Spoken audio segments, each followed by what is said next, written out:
I was talking to my mom, and she was telling me that she was talking to my niece. I guess she was telling her stories about when her mother and myself were kids, and some of the weird things that we did, or I don't know, just stories.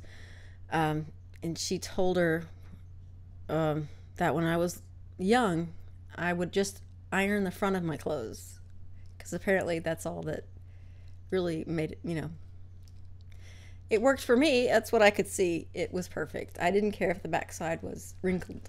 And I had forgotten all about that until she mentioned it to my niece, and apparently my niece got a big kick out of it. I don't know why. But my mom, and I'm thankful for it, because I can do things. I've had skills of, cleaning the house and stuff. But yeah, we were young when she started making us iron our own clothes. And I do remember just ironing the front of my clothes.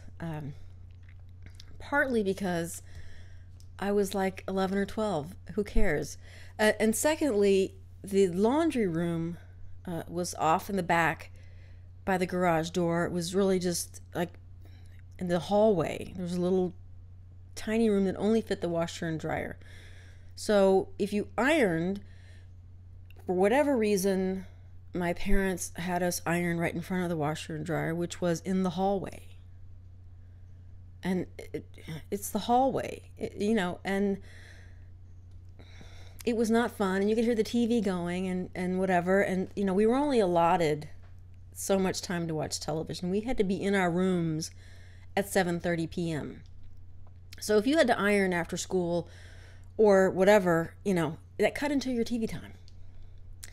And I remember, just trying to get through the ironing, because it was tedious, for a kid. I think it's a lot to ask for, to iron your clothes, but I did. And I'm glad, because I went to college with some people that couldn't make their own bed, and I just think that's wrong.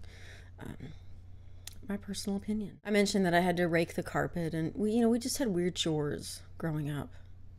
I don't know how weird that was, but it just seemed stupid to me, and I don't know. I think it helped cultivate some of my OCD that I do have about things. Not carpet so much, because I don't like carpet and don't have any. I've got a couple of rugs, and that's it. I remember that guilt never worked on me either. For whatever reason, with my mother, I just didn't let the guilt that she tried to kind of push on me, I just didn't let it work. I remember one time in the kitchen, she wanted me to take the trash out, which was one of my chores. And I kept putting it off because I was watching a show. I kept saying, the next commercial. And then, the commercial would come on. And then she would yell at me after the commercial was over, and next commercial. And I remember her saying, fine, I will stop what I'm doing and take the trash out for you. And I said, thanks, and continued to watch my show. She got really mad. But I will say, she never really tried that guilt thing after that, because I just was like, fine, whatever. So that was one little trick that backfired on her, at least with me. I guess I've talked about my other weird chores before. I won't talk about them again. Sweeping the roof, that sort of thing. That's probably the weirdest thing I had to do. Because it's important that your roof be perfectly clean. That's about all I have today. Bye!